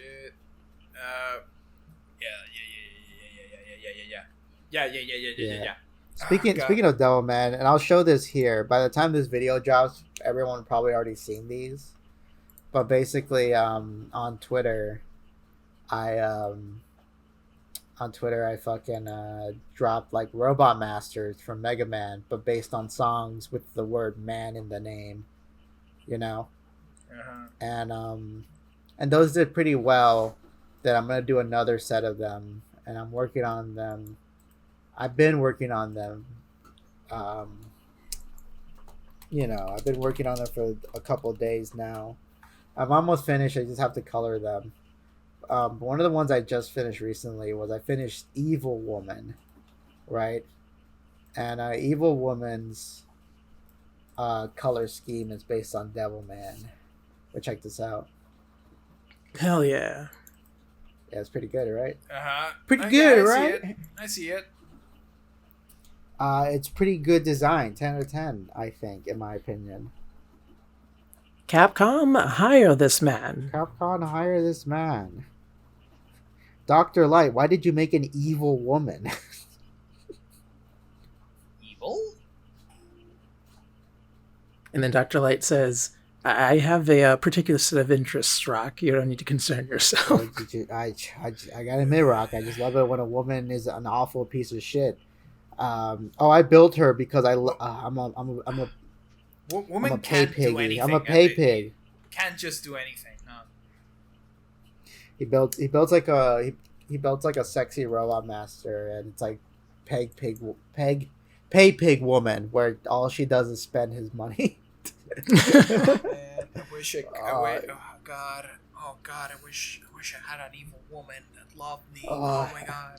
You see, Rock, if she's spending my money, then that money doesn't have to go to the government. It's just practical. All I want to do is see you turn into an evil woman. That's that's the song your mom sings when she wants to traumatize their daughter. Oh god.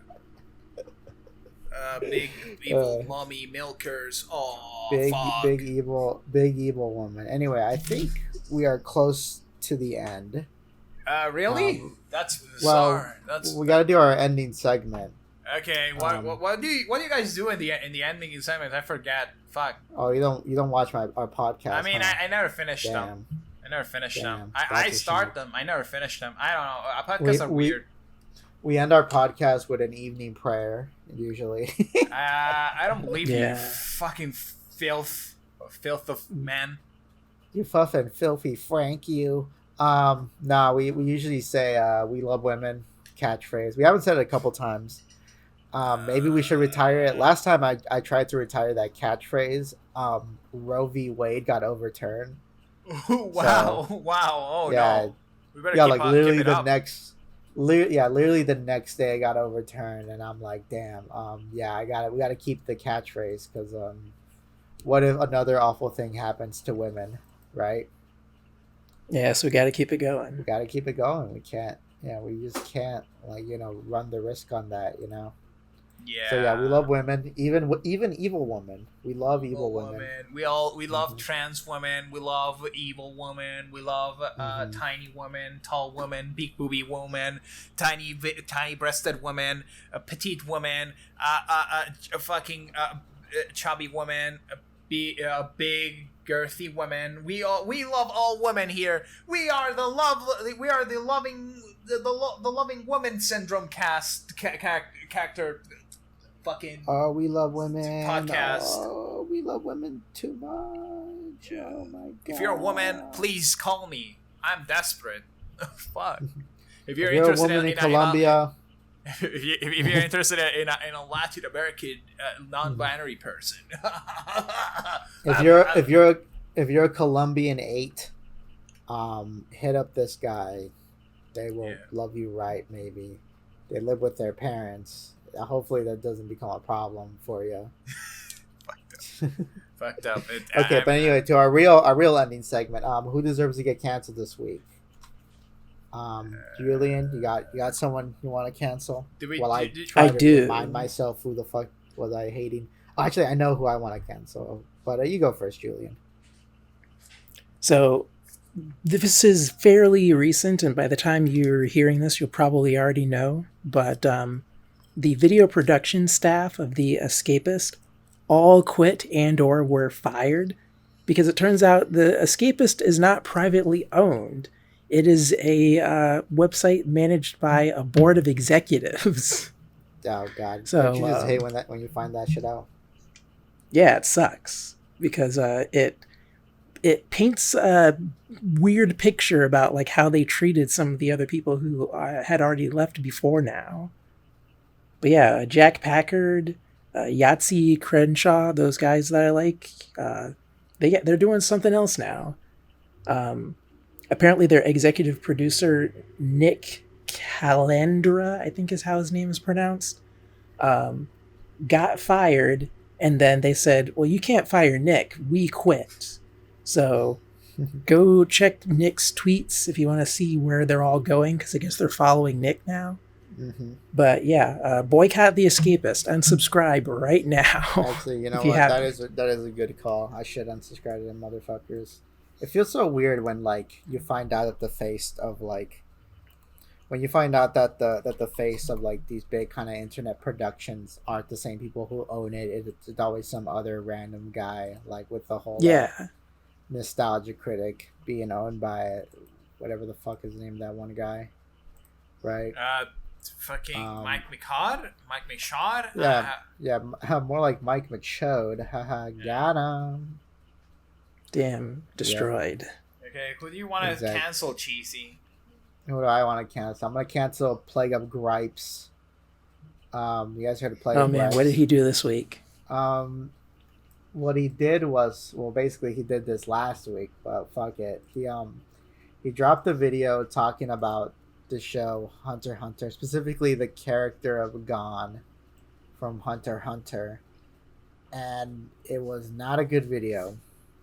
And I'll tell you this much: he's dropped like other like analytical videos, and I tend to kind of agree with him like 80% of the time.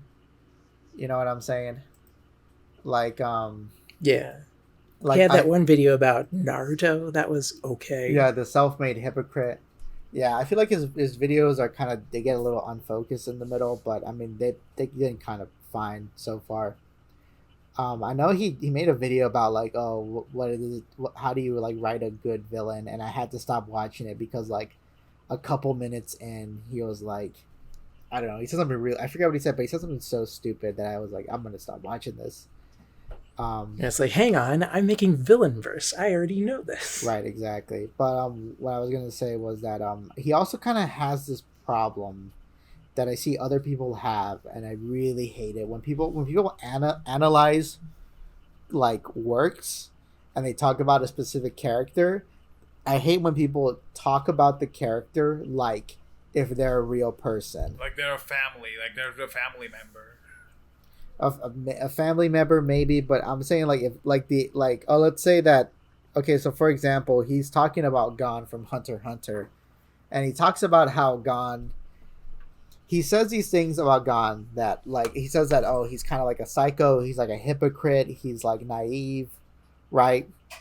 And here's the thing, I agree everything he said about Gon, I do agree, right?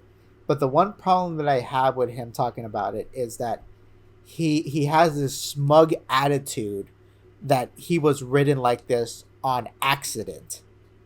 Oh. When if you read the manga or you've seen the anime, it's very obvious he was written like this on purpose, right? Like it's so fucking obvious. Like I think Togashi, the author of Hunter x Hunter, is fully aware that Gon is like not this good person, right? And that's the point. But the way Plague of Gripes is talking about him, it's kind of like he thinks, and this might be, it's like two big flaws that he has, is that he thinks that he talks about fictional characters like they're real people, like strike one, right? And then strike number two is that he's under, I get the vibe that he's under the assumption that it's bad writing if the main character is like not likable, you know? He's not a like, typical hero type? Or? Well, I would say Gon is like, on the front, he looks like the most generic shonen protagonist ever. Uh-huh. But that's like on purpose. Because what's happening underneath is like deeper. It's more complex, right? Yeah. And I think the story is fully aware of that, right? Because like basically if you read Dragon Ball, in Dragon Ball, the whole joke is that, wow, Goku is so fucking strong, he can beat up full grown men, right? And that's like the joke. That's like the punchline. Everyone underestimates Goku, right? While in Hunter x Hunter, Gon is the same like Goku. He can beat up full grown ass men, right? But that's not the joke. That's what makes Gon like scary, is that he can do that. Actually, it's super scary. It's horrifying that a kid is this strong, right? And I feel like the story makes it obvious that this was on purpose. This Gon is supposed to be written in this way, you know. And in the Plague of Gripes video, it's so like he's like upset that Gon is being written this way, or he feels like Togashi messed up that he wrote him this way by accident. And I do not get that vibe at all from like the manga or the anime. It's obvious that he was written this way on purpose, right? And that's why I really don't fuck with that Plague of Gripes video. I see. Mm-hmm. So Plague of Gripes canceled. Canceling. We entertained his nonsense, but then he watched Hunter x Hunter. Yeah, you know, just stick to the big titty women, man. Just come on. Damn. stick to the big titty, yeah, because he does like NSFW commissions, and you're like, you know what, you're good at that. Just stick to that, dude. I don't. A lot of your opinion. There's a lot of people out there who are super talented at one thing, and they do analytical content, and I'm like, wow, this is so surface level and like, dry and uninteresting. Don't quit your night job. Don't quit your dry and NSFW big titty job, dude. Fucking, you're not delivering the hits here. To a stupid person, they might think this is like good and smart. That's gonna be don't me. Do that. That's gonna be me in the future. Oh no. Okay, who do you want to cancel, Cam? I have a person in mind, but I don't know if I should say who they are. If you are they a public figure? It's a public figure. I mean, it's a public figure in my sphere, in like my not safe for work sphere, and it's like one of the biggest porn artists that are in Twitter basically right now. You could say it like. I don't want to. I really do not want to. You don't want that heat. I don't want that. Okay, you know what? How would you describe the person? Just don't say their name, or say what is it about them that you don't like. Yeah, you can refer to this conversation after they're exposed, I guess, and we can say, "Wow, Cam was right. They were right." Because like we talked vaguely about people on this podcast before too. I mean, if you've known me for a while, you guys probably know who they are. I could probably guess who it is, to be honest. I have a few in mind. There's one. I've actually canceled one of them on this show. There's one in a specific one. There's one in a specific that I always think it's basically this guy who basically is. He kind of befriends Nazis. Has befriended Nazis in the past, and not only that, I had to like stop. I think they are fantastic. Great artists, like fantastic work, fantastic line work, fantastic way to draw a big titty woman. I like that. The problem is that they do sympathize with a lot of people who I think are just bad people who are bad. Unless I don't know if they stop getting that getting into those circles. I have no idea because I haven't followed them in like a while. They're pretty much conservative and I had to unfollow them. I thought, oh wait, it's just their opinion at one point, but I had to follow them because I started to see like actual anti-Semitic jokes being made by this not being made but liked by this person that were appearing on my timeline of people who I do not want to fucking see in my timeline. You know, I don't want to fucking see fucking racist bigoted people or people who support the banning of abortion in the United States. I remember that was also a big thing that was happening, and I saw like this guy liking some bigoted people that supported the fact that abortions were becoming illegal, and it was kind of horrifying that this person is so big. And nobody really nobody really has kind of noticed because he draws like really good art. Ain't that the truth? Basically is just it was like kind of a bad kind of like a heartbroken. I felt like a little bit heartbroken because I literally admired this his work and how he drew things and for a while. I mean, he also draws like Pokemon fucking women and shit like that, but that's pretty much who hasn't been there, Mariah Gamer? And really weird shit. But it's just I don't know. To be honest, it just freaks me more that he has been friends with people who want to say the N-word and really want to basically be edgy conservative people and shit like that more than anything. And it's just but yeah, I'm just probably paranoid or whatever. But that's the person who basically I'm trying to cancel right now. Yeah. Hell yeah, epic. Well, good luck out there. Good luck. Good luck out there. Yeah, most NSFW artists, like I think only a handful of them have like actual good opinions on stuff. I think the majority of them have really fucking atrocious ass opinions. I think it comes with the territory. They're very reactionary because the whole Gamergate thing kind of messed a lot of people's brain. Not even only Gamergate, like just like the 2016 elections, just or like the whole anti-SJW movement, where people were starting to say, the feminists want to take away your porn or some shit like that. Nice. Or some shit like that. And now a lot of them don't even want porn no more. It's like no, it's just it's just weird. Yeah, I know. A lot, and then just it became like the people who became like were supportive of wanting porn and making like women hot and sexy and be able to fucking jack off. A lot of them just became like puritanical people who really say like, do not jack off, do not waste your sink, do not ever jack off ever again. It is like kind of a fuck thing. When actually the main problem, the people who hate the most porn and all of this is just basically big corporations. The reason why Mastercard kind of stopped supporting a lot of sites because a lot of OnlyFans or something like that. Because it supports a lot of sex workers and they do not wanna be associated with that, and that really messed up a lot of people, a lot of sex workers. And shit like that. The people who hate porn is not exactly the SJW feminist that has blue hair. I think that's mostly corporations more than anything else. But yeah, that's basically my opinion. Great, good to hear it. All right, and with that, let's just last ending promotional bits. Julian, hit it,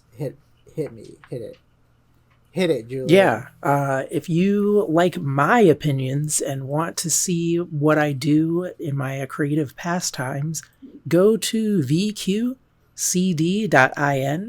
I hope the quality reflects my always correctness. When you go there, you'll be able to see a lot of cool stuff. Hell yeah. That's vqcd.in.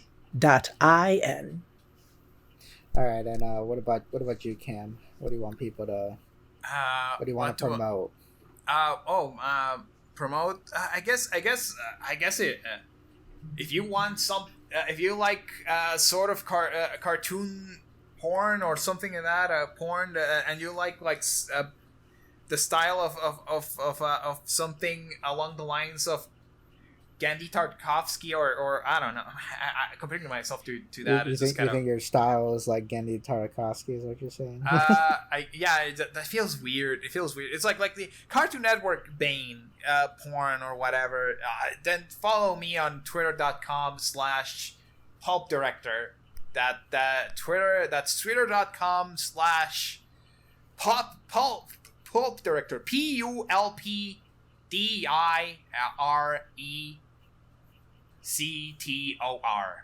That's it. I have like no big projects right now, to be honest. All of them are just like in like very basic stages. Nice. And I'm Cheesymanfredo. Follow, like, and subscribe. We're trying to keep this weekly. Finally got a new job. Got fired from my last job. Maybe I'll talk more about that. That was a doozy, people. That was a doozy. Exactly, but now I'm good. For now. Did Bingo say doozy? Big news coming down the line. And you'll see. You'll all see. With that, thanks for listening, everybody. Bye bye. Adios. Adiosito, los quiero mucho. Later. Bye bye. Los quiero. Chaito. I think gringos do say doozy. Ah, okay.